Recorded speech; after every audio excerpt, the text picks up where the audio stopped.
And now back to your regular programming. If you speak better to yourself. You showed up for like probably the dumbest conversation we've ever had on this show. Let's have that smile again.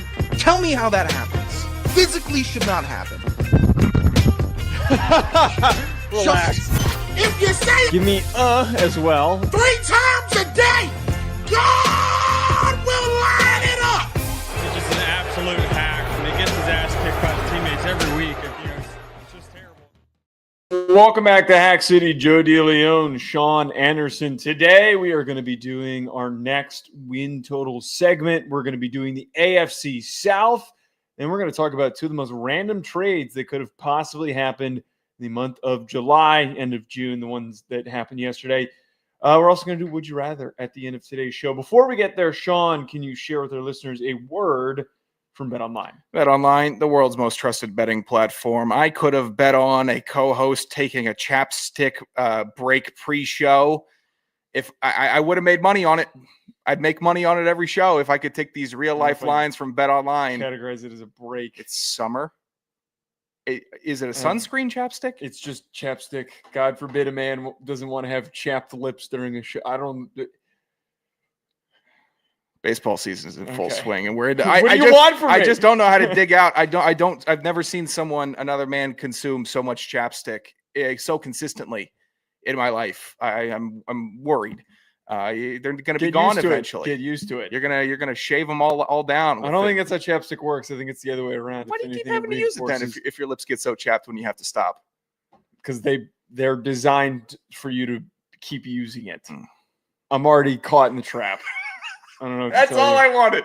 That's all I wanted to get the admission. Largest selection of odds on everything. MLB, UFC, BetOnline remains the number one. What else do we have going in the summer? Soccer? You could bet some soccer. Don't bet on soccer. We'll judge you for it, but you can bet on soccer at BetOnline if that suits your fancy. In between games, head over to the BetOnline casino with all the top Vegas-style games, including poker and live casino. BetOnline, the game starts here. All right, so we've been having an absolute blast with – what are you looking at? No thank you this time? No. God. Fuck you. Oh, jeez. That's a little unnecessary. Normally I ask for a thank you. Normally I get a nice thank you for the read. No. That's a bummer. No, you're not getting that.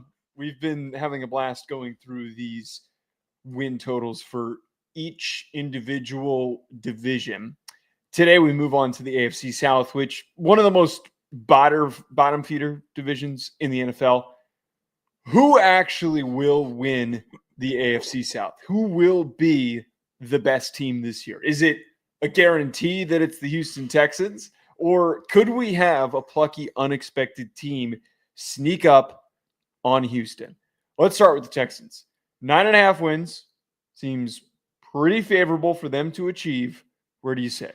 Over, because they will have 6 wins on their back just from the division. Stop it. Okay. Oh, well, they're not? So you gave me shit for the whole premise that the ride the fence bit. Yeah, the ride the fence. That was bit. because you had now a you're saying that the Texans are going to sweep 3-team every split team prediction. Yeah, the Texans real prediction. The Texans won't lose a game to the Titans. They won't lose a game to the Colts. They definitely won't lose a game to the Jaguars. They should just easily cruise through, which is exactly what the team seems to have built for this year. Where, hey, CJ Stroud, we think you can beat these jerks all by yourself. Guess what it's going to be? Just you, pal. And you got Nico Collins, and is you and Joe Mixon too.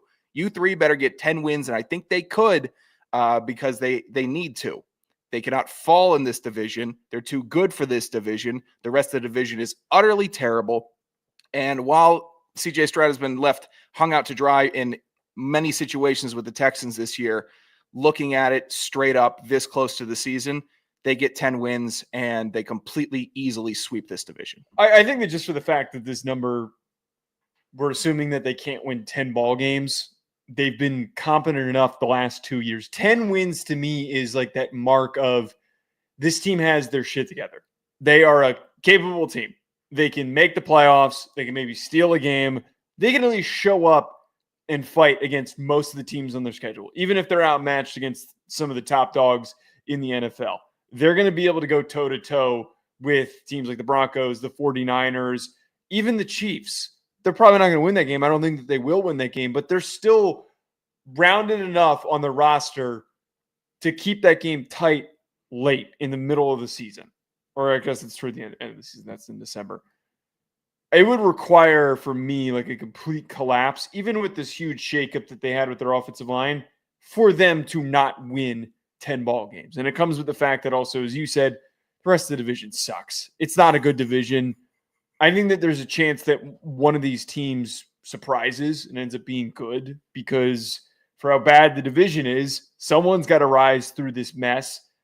10 wins, doable for the Texans. It would require a complete meltdown. Now, I feel like we should turn over all stones when talking about the Texans, because they had a lot of weirdness last year in games that they had no business being like tight with the competition in. They beat the Jaguars by 4 one game and 3 the next game that they played. They won both of those games, but Jesus, how bad were the Jaguars that last year where they only win by a combined 7 points? They beat the Colts by 3 in a game last year. They only scored 2 points against the Ravens, which I think walking into last season, I would say Baltimore had the edge, but not a 29-point edge. They lost to the Jets last season. So they had a lot of weird, they had no business doing any of that. Why were they so weird?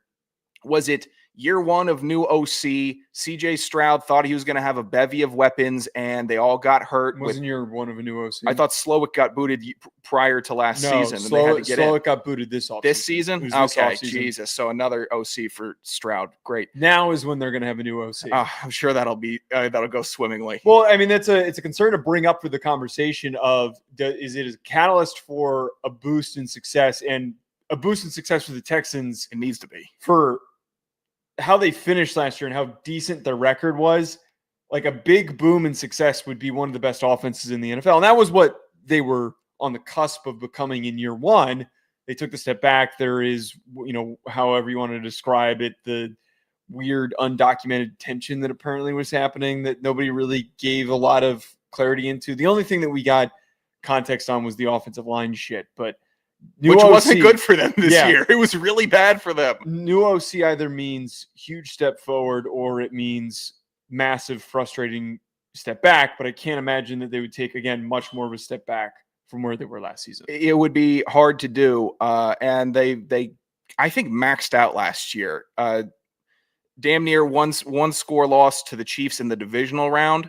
And you boat raced the Chargers before that. Like, for what that team was capable of last year, I think they about hit their cap. This year, I don't know if you replicate that, if that's a good season or not with all the newness. I just do ask the question, though, and for the loss that they had in the playoffs last year to the Chiefs, the clear reason why was because they couldn't block for CJ Stroud. He was getting blasted every single time he was dropping back.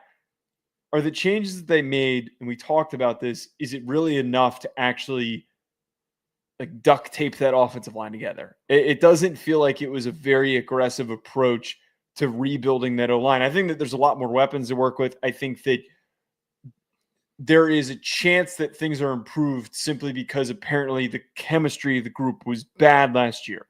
But this upcoming draft, this upcoming offseason, they do need to like be actually aggressive. This does feel like a makeshift plan for them to get back on track. That doesn't feel good going into the season. This is something that we should be saying like in January once they like get booted and we say these are the steps that they need to take.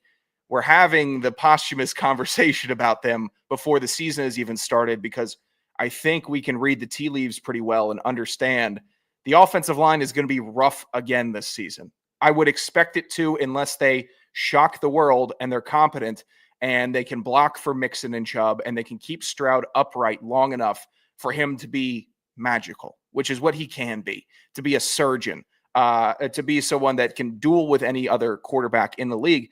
And that's what frustrates me about Houston, is you have a guy that has that killer attitude. He has the competency to match, and you are not supporting him by letting him do that on, I don't need it every drop back. Even Peyton Manning got sacked, but he still had Jeff Saturday up there helping him. He still had people helping. Brady had great offensive lines, and we wonder why Brady was so good his entire career. It helps CJ Stroud out. They get 10, barely with this patchwork offensive line.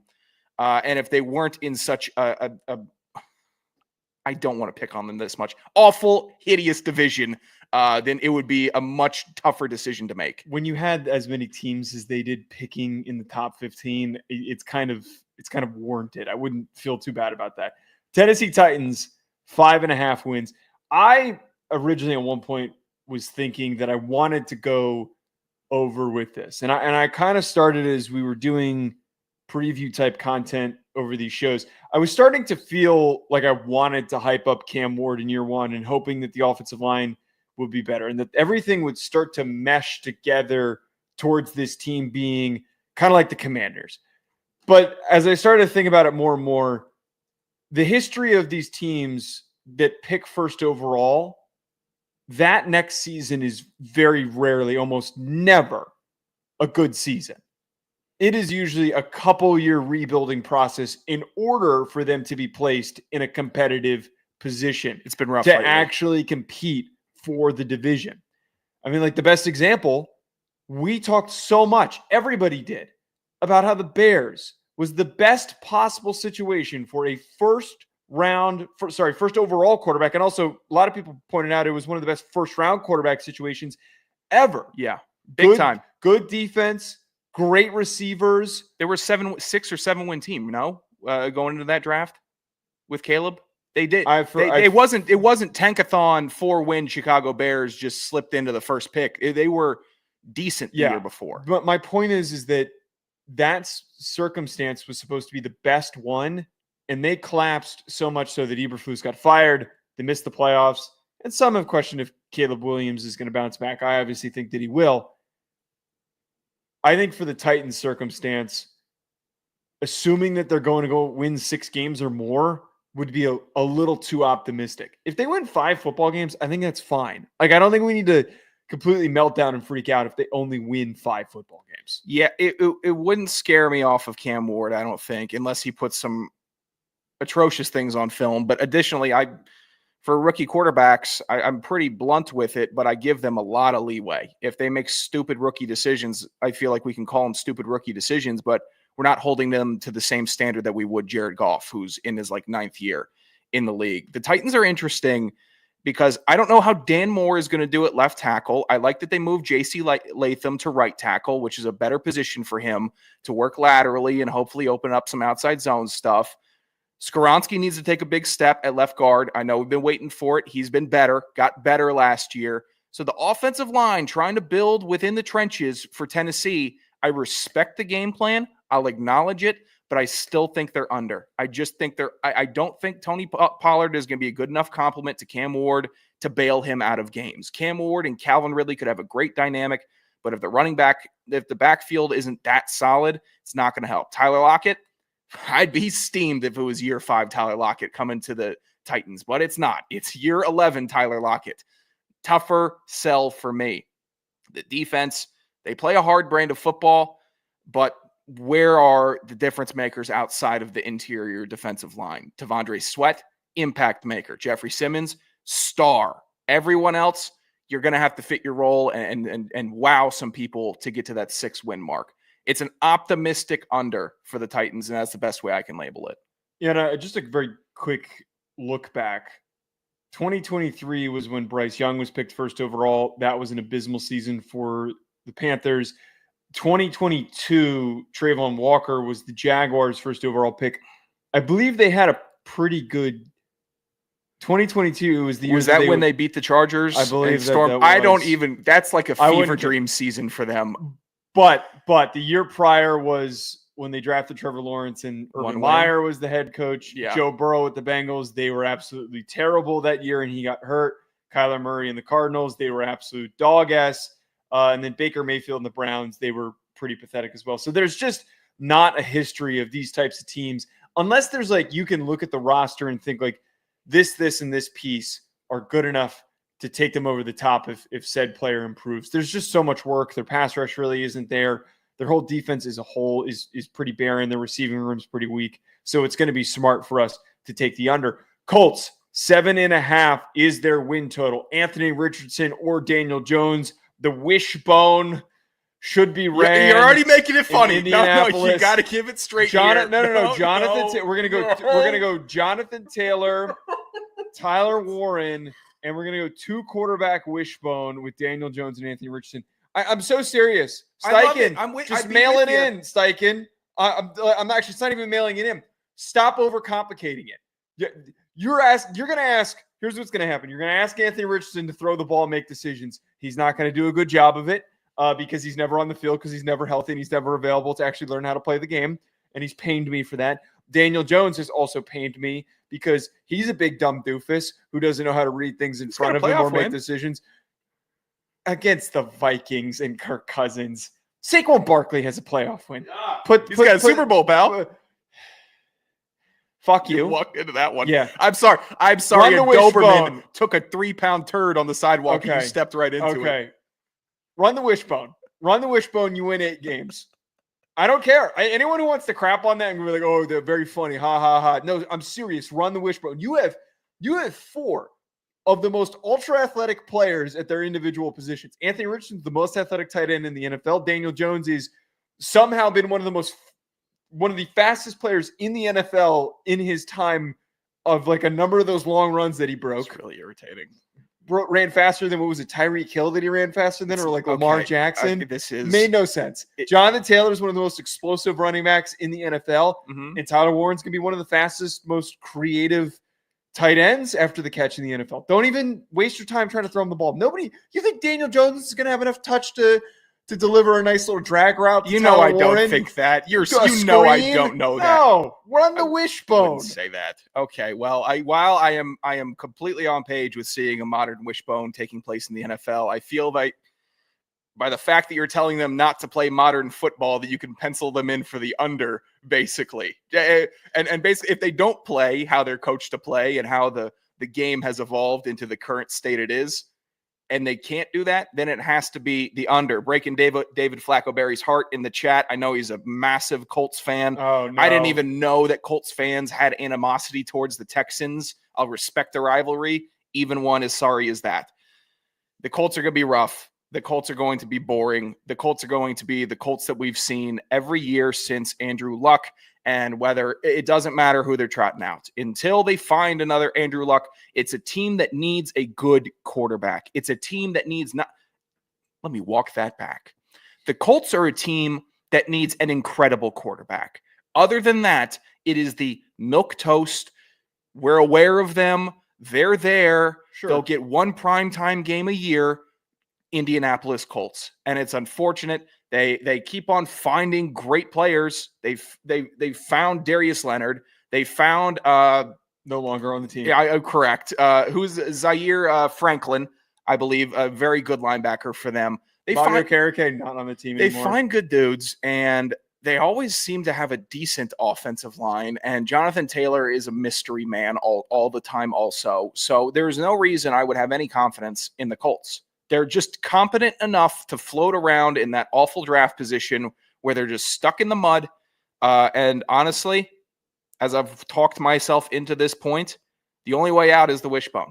It's the only way out. Or you go sell all assets, true college air raid system, and have to go Chip Kelly on everyone's asses. But this modern Colts team doesn't do anything for anybody.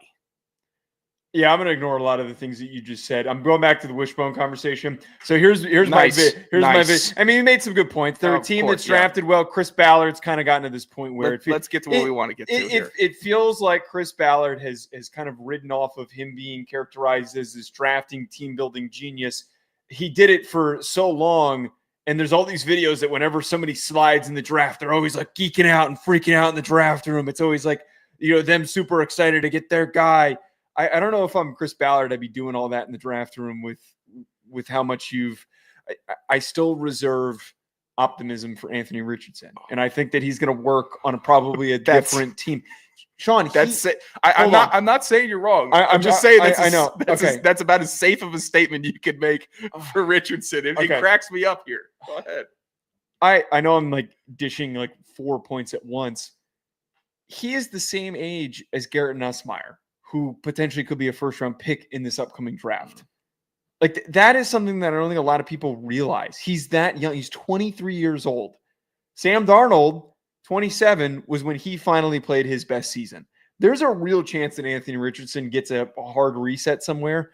I think that he needs to end up on like the Ravens or something and just watch Lamar Jackson play out of his mind and learn how to actually play the way that he does. Not the same type of quarterback, but big, strong, physical athlete. And then eventually after a year there, kind of like what Sam Darnold did under Kyle Shanahan, where he was just there, got a little bit of playing time, then eventually lands into the right situation. Yeah. That's how Anthony Richardson gets back. Going back to the wishbone, because that's important. I'm thinking that we go Daniel Jones under center.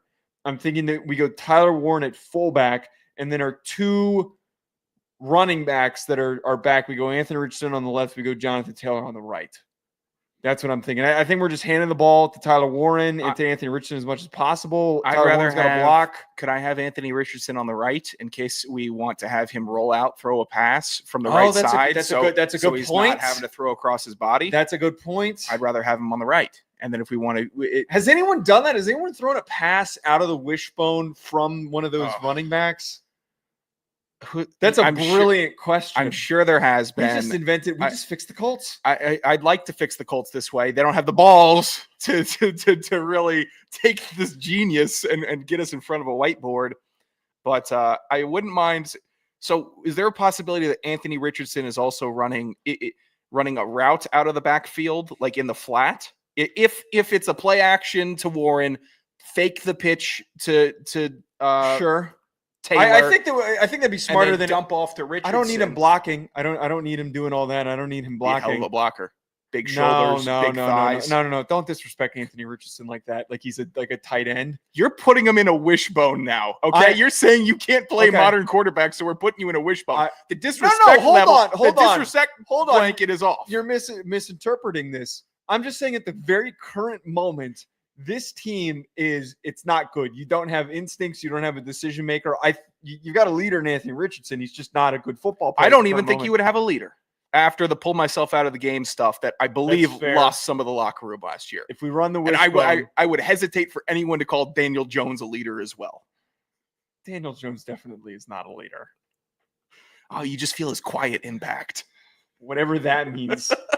His weird beady eyes that he has. Okay, all right. Shots. What was your last point on the wishbone? No, that was it. I'm running the wishbone. We're running the wishbone. We're running a lot of sweeps. We're running a lot of options. I like the pitch back idea. I kind of like that where we can send Anthony Richardson going in the opposite direction into the flat, and you can kind of fake the handoff and then pitch to the open side of the field. I think that's a strategy. I'd like to. I don't want Daniel Jones doing much throwing. I don't want him throwing at all. I want Anthony Richardson to do all the throwing. I just kind of want Daniel Jones there. I'd like we would have to also get rid of any wide receivers that are undersized. So Alec Pierce, you're gone. Keep him. A.D. Mitchell's a big dude. We need blockers on the outside. Cox can do that. Out the receiver. Pittman can do that. Yeah. But we're already set. So we got to trade. Pierce has got Downs. To go. We got to trade Downs. Yeah, Downs can go. Why would we get rid of Pierce? Because he's not that big. Yeah, he's pretty big. He's big enough. Is he 6 feet tall? I thought he was like a 5'10" guy. No. Wow, that's real brilliant of you to assume that he's 6'3", 212. Oh, I didn't know he was 6'3". You think that a white dude, he looks short. White he receiver looks short. Automatically? God, I stereotyped. You know what? I honestly. Well, I gotta look inwards here. I gotta look inwards and see what I'm looking at on this film here. Take a beat. How tall is Scadaboo? Is he not? Yeah. How tall do you think Scadaboo is? I don't know, 5'4". All right. Joke. Yeah. Okay. All right. Maybe we're keeping Pierce then. All right. Yeah, we're keeping Pierce. Welcome to the He's team. A big dude. Scadaboo's 5'11", 212. 216, sorry. Okay, let's get back on track here. Let's talk football. Jaguars, not wishful thinking wishbone. Jaguars 7.5 wins. Somehow they have the same win total as the Colts. I have to be completely honest, though. If I were to pick a surprise winner for the AFC South, it is the Jacksonville Jaguars. I don't care that you don't like the front office. I don't care that you think that Liam Cohen is corny. None of that means anything to me. Okay. This was a team that 2 seasons ago or I guess it was in 2022 when they reached the playoffs. And the year after that, Lawrence got hurt. And then this past year completely collapsed. But we saw the makings of a very young, promising team where you had weapons, you had a quarterback that was commanding the offense, you had an effective run game, and more importantly, you had an athletic defense. I think that a lot of those key elements are still on this roster, and they were very aggressive this offseason, including in the draft. I think that they're going to be able to put up a lot of points and bunches with a very, very creative offensive mind in Liam Cohen. With the defense that they have, that's what they need. They need big splash plays. And I know you don't like Trevor Lawrence, but I've got hope. I've got hope that this team is going to figure it out. You're telling me all they got to do is win 8 ball games? They can't. They won't. It's crazy, Joe. That's just crazy to say. It's crazy to say that the Jaguars are going to win 8 games. I will appreciate you bringing some type of rationale and crafting an argument for argument's sake in this point. But I'm not doing it for the argument's Jags are going to be sake. awful. I believe in that statement. Their offensive line is horrid. Their defense is getting older now. Those young stars, when they brought in Foye Oluokun, I'm sitting here, wow, well, now they have a leader on the defense. Well, he's 2 years older now. Devin Lloyd, fine. We're waiting for you to make an impact, pal. There's not an impact starter on the offensive line. There hasn't been in 2 years. Trevor Lawrence has just sat in the backfield, made bad decisions, good decisions, and when he makes good decisions, he gets clobbered and injured. Travis Etienne experiment, done for. Brian Thomas Jr. and Travis Hunter are 2 guys that could end up with statues outside of Jacksonville, but it'll be a damn shame because they won't have a winning record the entire tenure that they have with this franchise. It's a rough team. It's a bad team. Jacksonville fans, you can see that they know that there's no optimism. Brian, it's going to be an unfortunate waste of another year of Brian Thomas Jr. Travis Hunter could give us some incredible highlights. I'm ready for it. Red zone, Scott Hansen, you got to see what Travis Hunter just did. And then you see, and he one-handed catch. Oh, welcome to the league. We know you're league ready. We know he's going to be a star. I'm fully ready for that. But the Jaguars are an unserious organization. They're a permanent basement team until they actually aren't. And until they aren't, then they get some respect. But Trevor Lawrence hasn't done dick, and they've just been bad, Joe. This is not a team that is a sleeper that makes a run. It's not. It's a bad football team. I just cannot comprehend a time where last year the Jaguars, I'm watching them like, man, the bones are here. Oh, if they do this or that, it was top to bottom awful. You know why? You want to know why you had that thought? Because they were barely in prime time. You barely got exposure to them. I watched every game, all of it. They were a complete mess and they were directionless. And the blame for that goes on Doug Peterson, who's the head coach.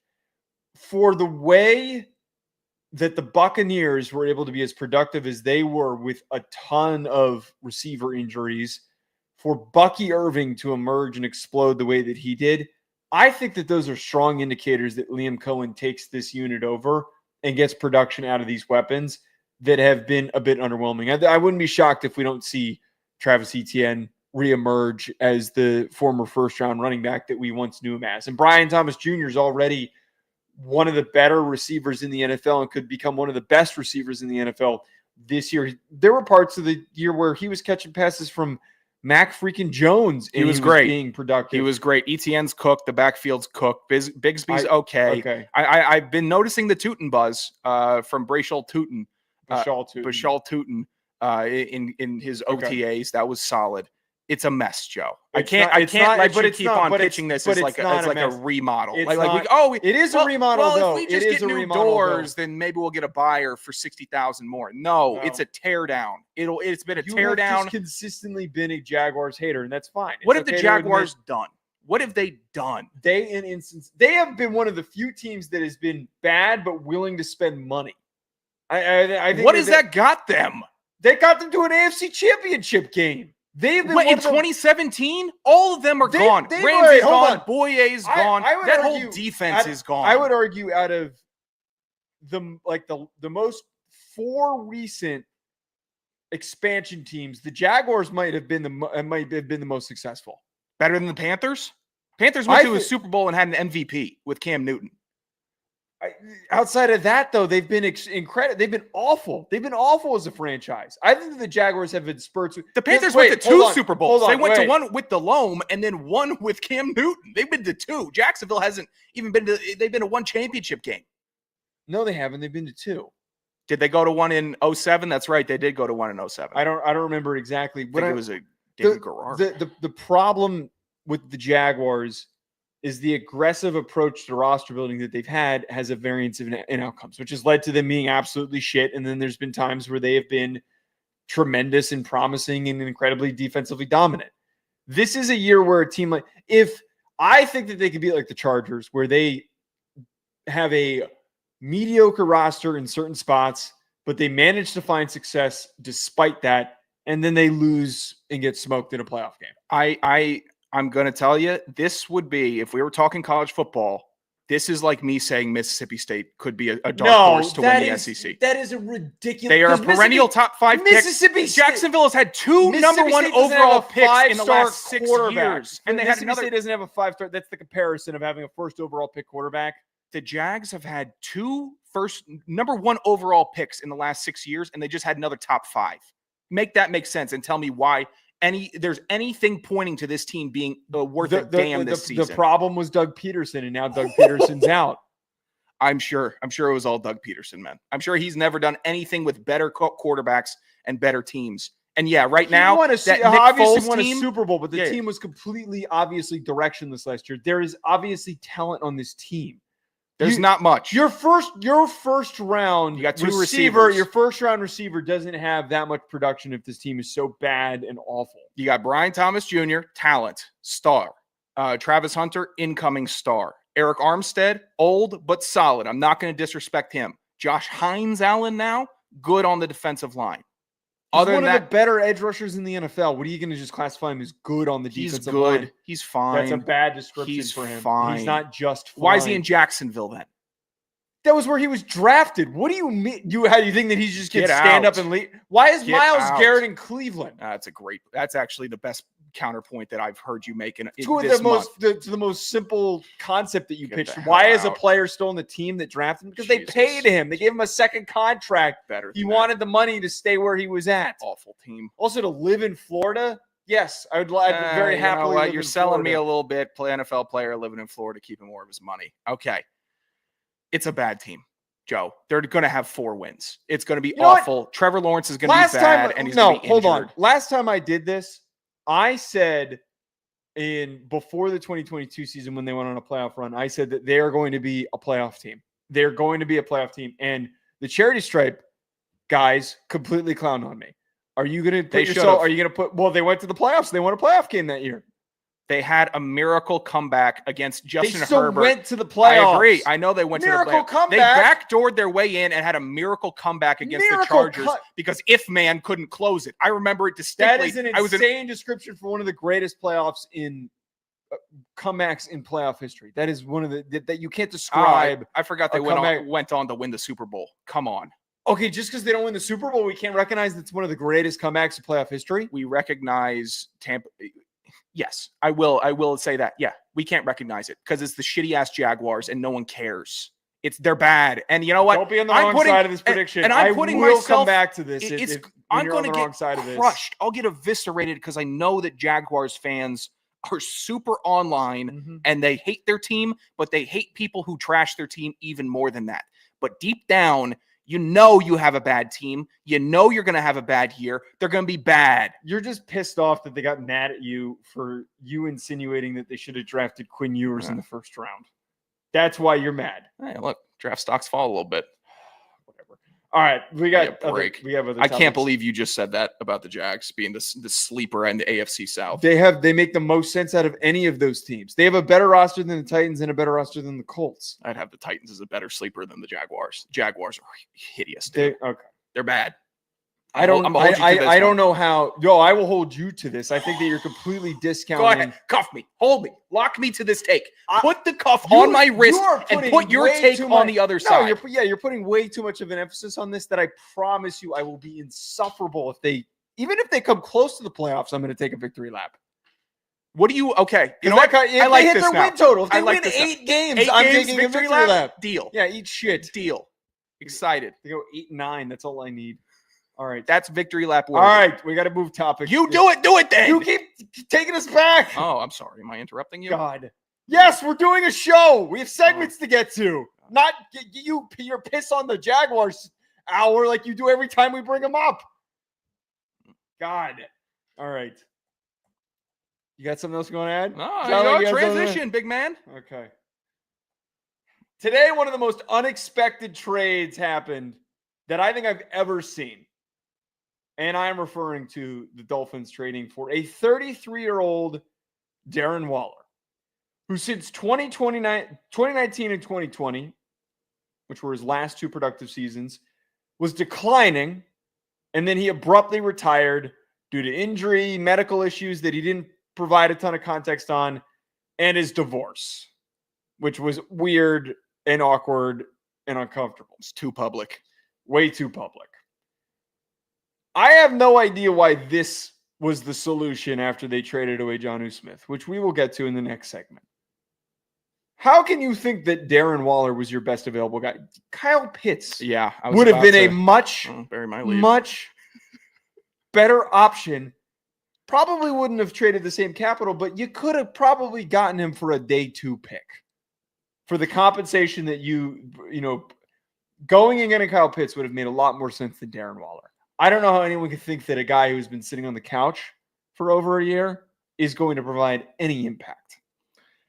Okay, so Darren Waller had 2 great years as a tight end. We should acknowledge that, and he looked like a freak on the field when he was with the Raiders. Mm-hmm.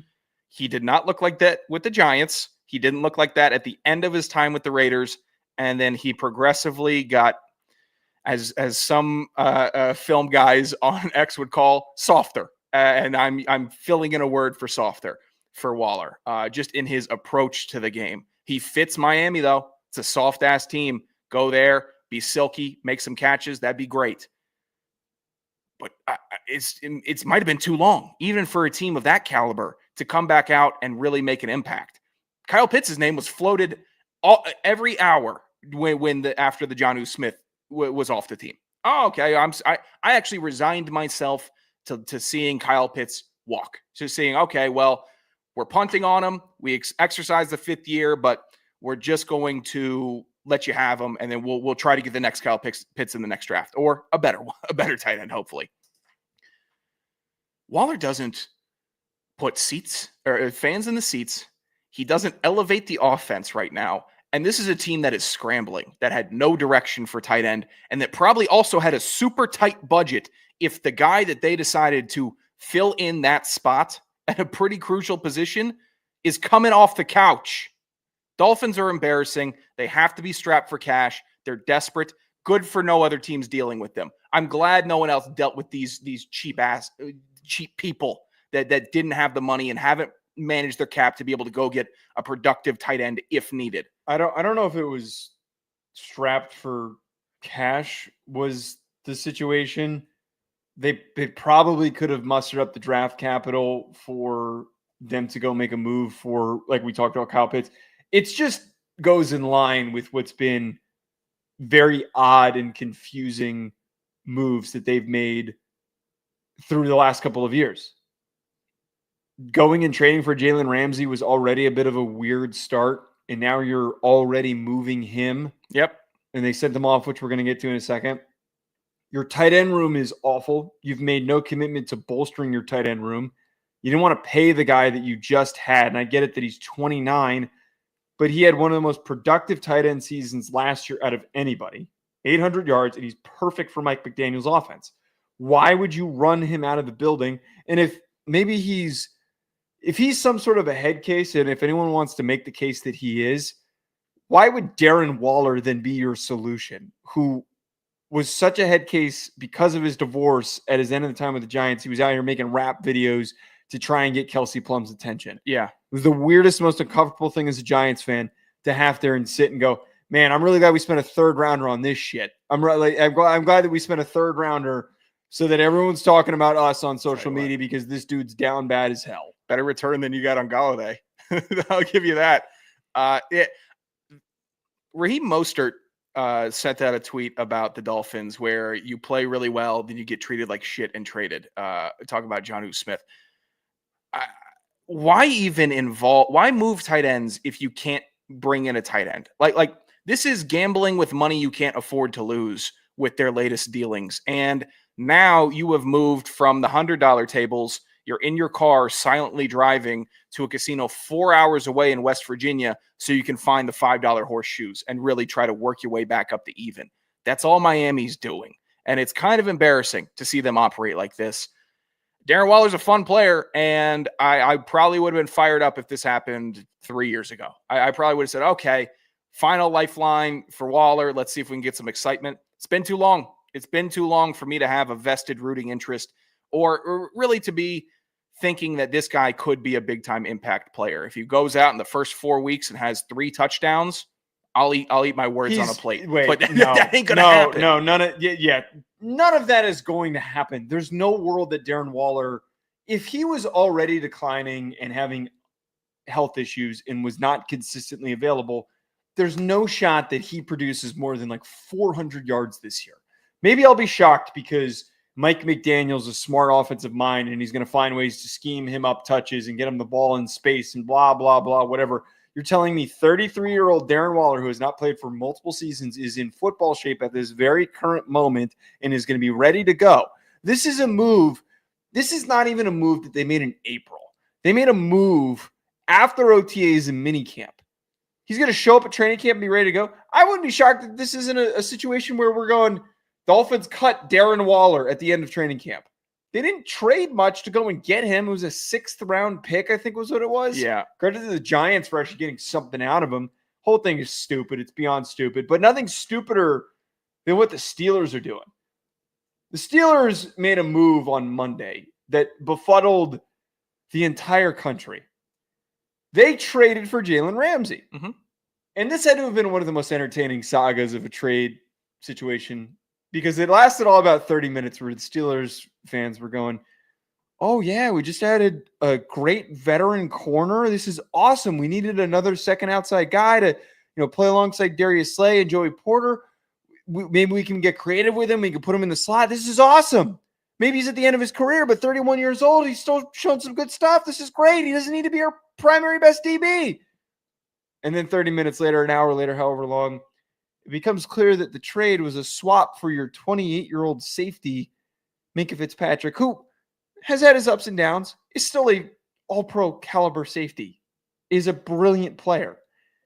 And you also added Jonnu Smith, which is a nice little piece. Sure. We'll talk about that in a second. I don't get this. Like, does this really... The trades were separate, by the way. The Jonnu Smith trade was technically separate, and it was not a part of the swap, the Jalen Ramsey, Minkah Fitzpatrick swap. It was not a part of it. I don't get what you think you're getting out of Jalen Ramsey. Do you think that Ramsey is so impactful at this age, where he had actually one of his weaker seasons of his career?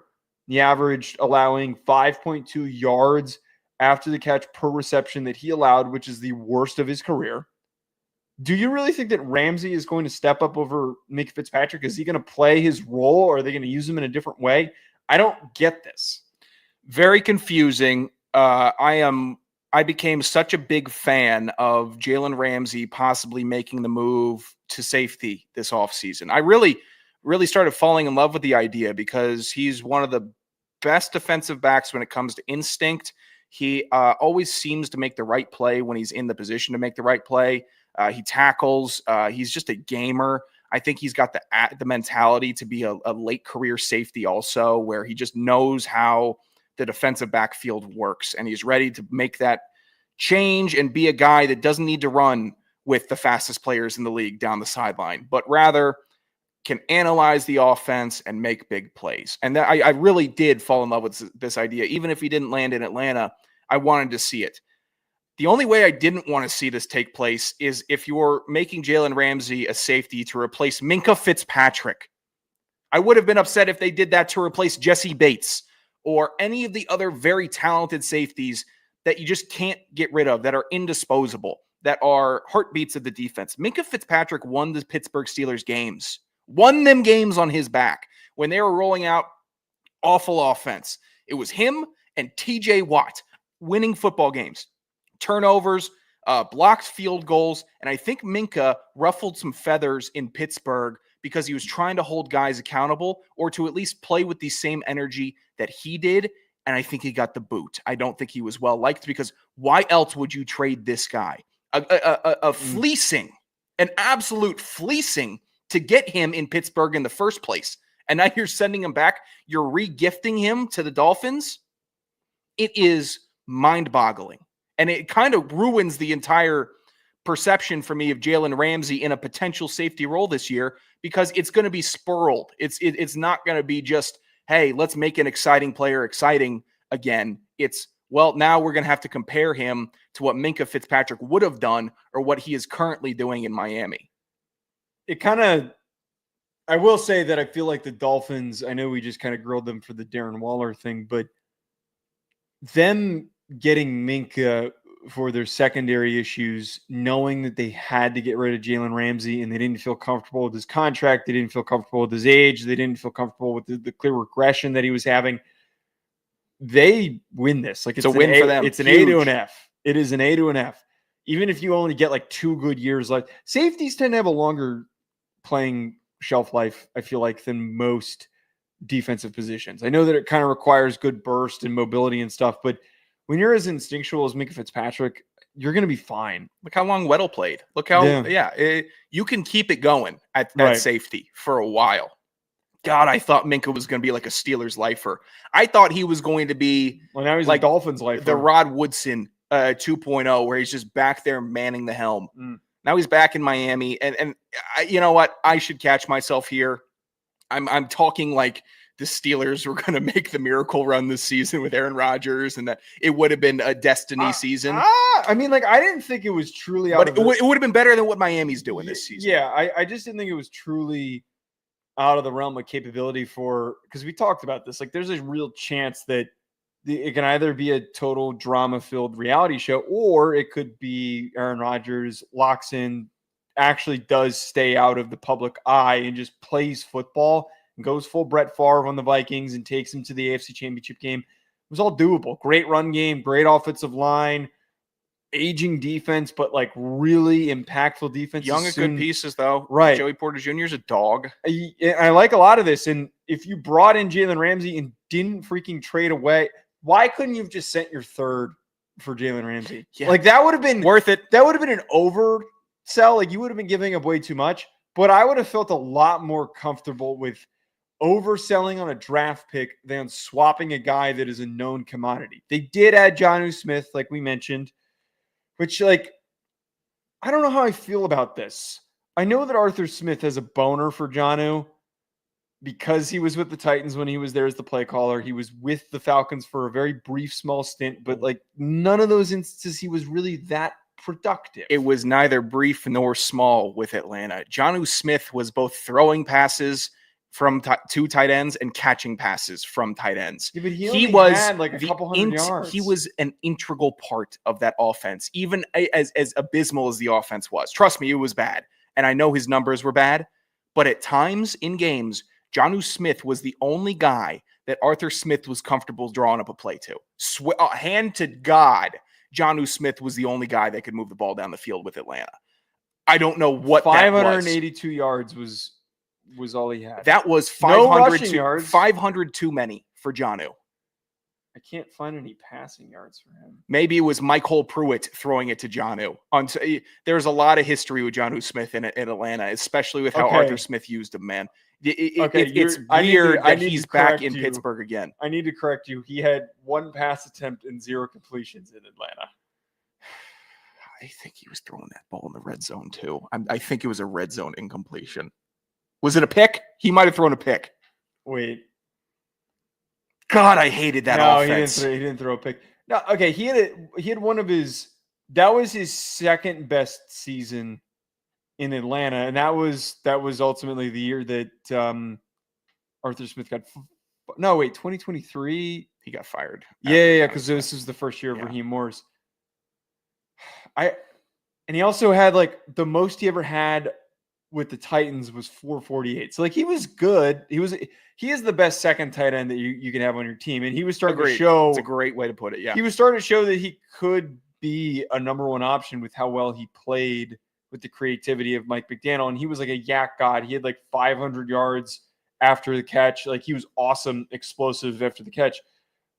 I guess like this can work because we know that Arthur Smith loves the two tight end stuff and he just wants one guy to block and one guy to be the weapon gadget that he can get the ball to. Do you think that I love how this has always been like the rumor that like he has to go and get Jonnu Smith. Like he had to go and bring him in Atlanta. He had to like consider trading for him and it got brought up over and over again. Do you think that he thinks that they're related?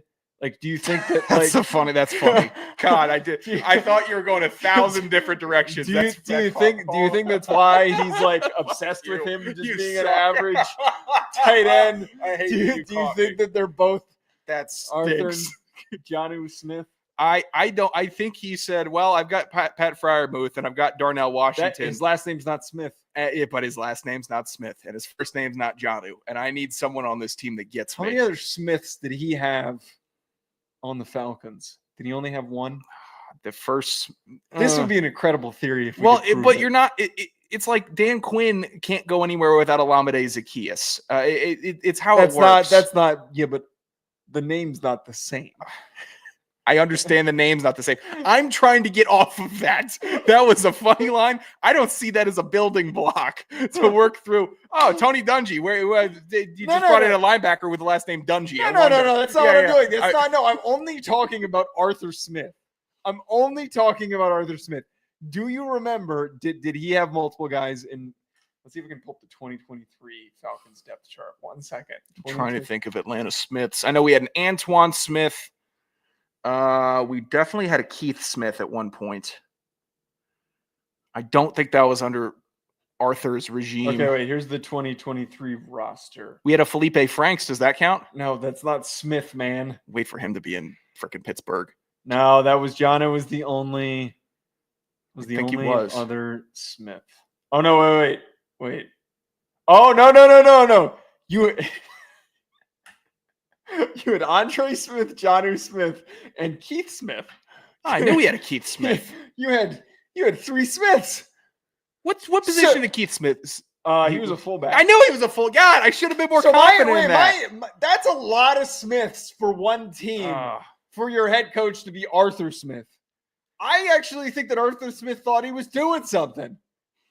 I think that Arthur Smith was given the keys to a car and he was 14 and had only played card video games and doesn't really know how to operate on the highway. And that's how that team gathered all the Smiths. And so he said, you know what? I can at least do with what I know. And that's last name. We share that. Honestly, at this point, looking back and thinking back on those years with him, there's nothing rattling through his brain that could make me think that he wasn't capable of it. And if he hadn't got in that loser Dennis Allen's face in week 18 before he got fired and gave him an earful, it would have been scorched earth. But he stuck up for the team against the Saints. And for that, he's on the hero list. And that sucks because he was not a good head coach. 2021, he had Lee Smith and Keith Smith. Love Lee Smith. Was Lee Smith a tight end also? Lee Smith, I think, was a big tight end. Wait, he was a big moose. He was. I remember him. He was in the NFL for a he was on time. I think he was on the Bills. Then we got him. I think he had a touchdown reception for the Atlanta too. God, okay, wait, hold on. Miss Lee Smith. All right, we're going back to the Titans. He was 6'5", 270. They had Jonnu Smith and Ty Smith. 2019. This is probably one of the dumber things that I've done. Oh, here's the Super Smith team: Jonnu Smith, Rod Smith, and Ty Smith. So that was. I want to know the positions that Rod and Ty played. Rod and need these positions here. Rod was a running back. Ty was a defensive back. Okay, and then that was. He's not beating the allegations with a running back named Smith. Those are the only years that he's had at least 2 Smiths on every single team that he's either been a play caller or he's been. And actually, I didn't even look at the. I would almost poke. The only hole I would poke into this is that there's common last names. Like I would wager there's 2 Joneses on every NFL team. No. I would argue there's 2 Williamses. That's a lot. 3's a lot, man. 3's a lot to have. I don't know, man. I'm looking at this Steelers depth chart here. Yeah, wait. I'm trying to pull up the roster, see if we can sort it by last name. The current Steelers roster. No, it's only got Jonnu. Jonnu's the only Smith. Okay, all right. We got to get to. Do we have any voicemails? Otherwise, we're going to skip the hack bag and we're going to do Would You Rather. We'll do the hack bag. We have a voicemail. We'll do the hack bag, man. 201-834-4308. Call in. Leave us your voicemails. This is the hack bag. God damn it! I cleared out a bunch. Hold on. Give us the intro one more time here. Lead us in one more time here. I need some pro here. 201-834-4308. This is the hack bag. The mail, A little more energy there. never stops. This is the hack bag. Hit us on Twitter for questions or call at Can't wait for you to have to learn how to use a new 4308. platform when we switch to Riverside. By the way, fuck you, StreamYard. We're just gonna get that one out there. Yeah, I tagged them and tweeted at StreamYard that I was done with them. I have gone to war with their support team and they just don't respond to me. They're so awful.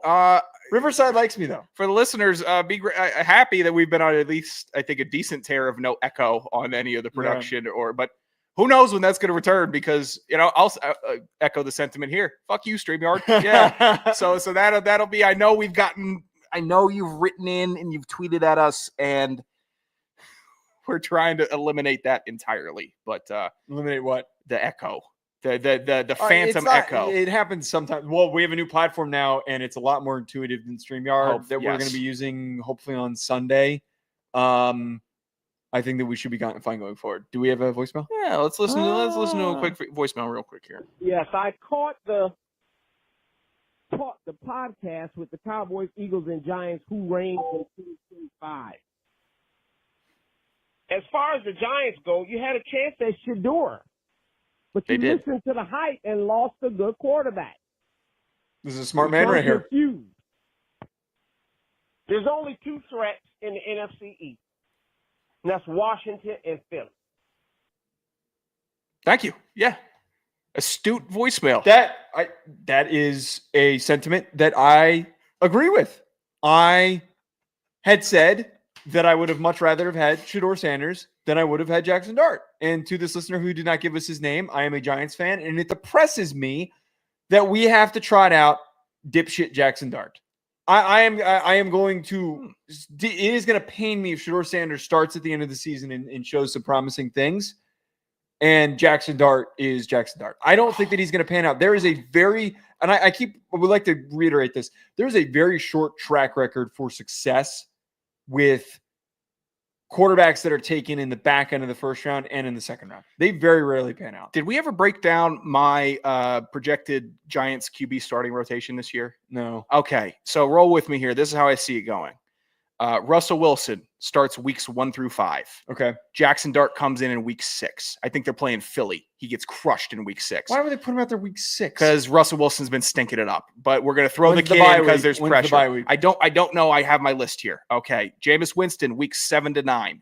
That's when he fills in because Dart got hurt. So Dart plays one game and then dies. Dart dies because Jalen Carter lights him up because why wouldn't he? It's his first game. He's playing the Eagles. Russell Wilson comes back in after Jameis for weeks 9 to 15. Surprise start from Tommy DeVito in week 16. Why? Close the season with Dart weeks 17 to 18. Well, the why for DeVito is why has he ever started a game for the Giants in the first place? I think that you have to get him out on the field or else, I don't know why you would, but I think he gets on the field for a start this year. I think that the only defensible reason would be if it's like Italian Heritage Night or something like that. It'd be something stupid like that, but no, that came off way differently than how it should have. The reasoning, okay. Not because. That's okay. No, I know what you mean. That was an immediate walk back. No, it's okay. Immediate walk back. I know how you feel about me. It could be.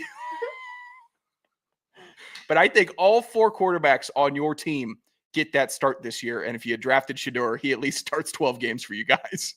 Well, thank you, that listener. Though that was a nice talking point. I'm glad that segment has produced some pretty good results. Where people, again, it is proven that the new overlay is such a stupid. Like the listener doesn't give a shit.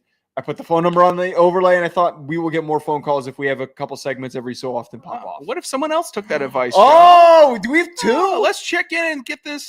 See what's going on in the airports here, Joe. Hey, gentlemen. I just flying through the airport this last weekend, and I'll tell you what, the clothes of the airport are pretty damn skimpy anymore.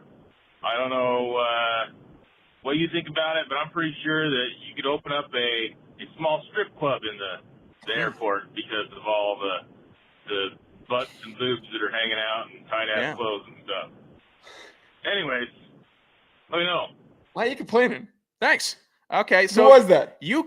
It said, "Hey, gentlemen." Is that a new listener? You can call in. I'm not tracking their voicemail numbers that they call in with to see if they've called before. But it's not that didn't sound like the D-man. I don't believe it was the D-man. The D-man normally says D-man here. Right, I was going to say, we usually can tell. Feel free to call in with just your sports take or observations. Well, I'm glad that we've inspired a comment like that.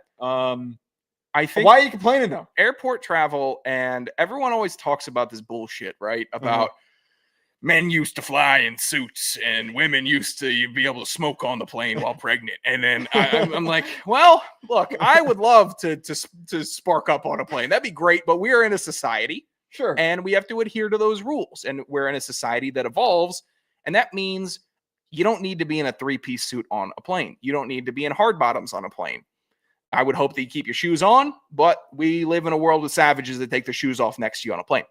So once all that stopped, we have welcomed in the wild, wild west of air travel. And I think the only way to do it now is you have to have some type of sweatpants on. It has to look, I think I think it was the Seinfeld. Look how you dressed for the airport. Look how I dressed. I look formal, but I'm casual. And George looked casual, but he was in stiff, starched clothing, and he looked like a slob. So however you can do it, athleisure, the aloe stuff, the Lulu stuff. Aloe. I can't fit in their clothes, so I won't use their proper name. Well, that's a you problem. Yeah, well, now that's an us problem. Why is it? Okay. Yeah, I mean, I just think generally I don't think we need to be complaining about all that.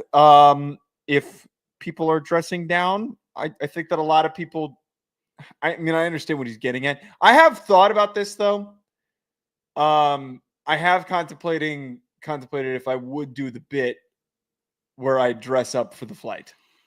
I think if you're trying to go on a flight and make a statement with your wardrobe, you're a dickhead. It doesn't matter what it is. If you have a full wait, you used to do this. You told me that there was a stint where you were like, oh yeah, I'm going to start dressing nicely on general flights. steez is what I pull off, but I stunt with my bag. That I could have sworn that you were doing the whole sweater thing for a little bit to like try and actually look nice on a plane. I'm wearing a sweater on a plane. I'm pretty sure that you know how my plane operation goes. It goes like this. Ready? Oh, hi, I'm in here. I'm so sorry. You have to sit next to me for 3 hours. Lift up the seat so my fat can squeeze in, and then thank you. Again, sit down, problem. And then AC immediately. You think I'm taking the time to have a sweater on a plane? No.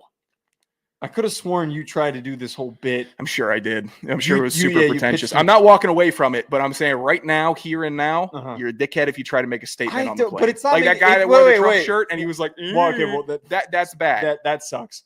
I'm not trying to do it to make a statement though. It's kind of like hey, I'm the guy who actually that is kind of making a statement. You want to feel important in your travels. No. It's not trying to feel important. It's respecting the process. It is respecting the situation. Okay, I will agree with you. I don't know what my logic is. I can't explain it. If you're up ahead of the curtain, then you can wear a suit. Okay. If you're back where I know you're flying at, what about with all of us? I mean, if you're cool walking through TSA with that thong, as long as the TSA stops putting up that little tiny square over my dong when they scan me through, that's what? Yeah, you haven't looked back when you go through. They got a whole frame that outlines your dick, and it's sometimes I guess it's a big rectangle, you can see it all, and sometimes it's a little square, and I get the little square right in the middle, and I'm like, well, all right, I guess you know what I'm working with. That sucks. I didn't notice that. You haven't? Yeah. Take a look next time you're in a flight. Sometimes they'll have this old HP monitor will be reading off. It looks like Microsoft Paint. It'll show your whole body, and it'll show a flagged area for if you have to get a metal detector check. For some reason, the piece will draw a metal detector check, and I look back on the screen, and it's a little tiny black square right over the dick. Oh, that's depressing. Yeah, it is. Maybe you need to be wearing keep your eyes open. looser clothing. You think that'll get me through quicker? I don't know. Some silk pants. God. You know, you could fly in silk pants. No, you look like a pervert. What? That wouldn't offend silk me. Pants. Silk pants wouldn't offend me. Silk pants offends me so much less than someone asking me to switch seats to make room for their family. Plan better. That's always a no for me. It offends me. I had people ask me that for transcontinental flights, for flights to Europe. That happened to me in Ireland. This pissed me off. The woman next to me was pregnant, but she was like not visibly pregnant. She was like a month in. She had to tell everybody around her that she was pregnant. And my friend, I was sitting on one aisle. It was one of those rows that had 4 people in it. My friend was sitting on the other end of the aisle, and this woman and her husband were sitting in the middle. So I said something to my friend Devin, and she goes, "Oh, do you guys just want to switch and I can go in the aisle because I'm gonna have to get up and pee a lot?" And I'm like, "No, I planned ahead of time so I could have the aisle so I could stretch out and I can." But she did wake me up a bunch, and I didn't get to sleep on the plane to get up to go. If you know that you're walking into that situation, you need to plan ahead. That is the thing that pisses me off. If you have some sort of restriction, you got to prepare for it. All of my Goodwill vouchers on flights are over. I've done it twice. I've switched for families twice. Plan your shit better, or have your kids sit on your lap. Have you gotten smoked have you gotten in those situations the 2 times you did it? Did you get a shit seat, or did you get like a similar seat? I moved from, but I was sitting in economy plus for Europe flights. So I was in a good seat that could recline anyways, but I got moved from like the aisle to the window one time so dad could be closer to his son or something. If you're flying with kids, just buy the row, or don't fly in premium account, or figure it out. Don't fly with the kids, because if they can't be unattended, you're a bad parent. They have ruined my. That's a mean thing to say. They've ruined how I operate on flights anymore, because I can't be a nice guy anymore. I sit there like a statue, and that's how it's going to be. And if you need to get up, I'll get up for you. But we're not interacting. It's not playtime. I don't want to chat it up with you. Get me to my destination, please. Right. No, I don't disagree with that. All right. Thankfully, we've got no more flights coming. See what happens when you leave voicemails, people. We get nice conversations. Do we have any others? 201-834-4308. Don't get greedy. 201-834-4308. Do we have others? If you would like to contribute to the show. All right. At Joe DeLeone, at Sanderson Radio, at Hex City Pod. We'll talk to you later.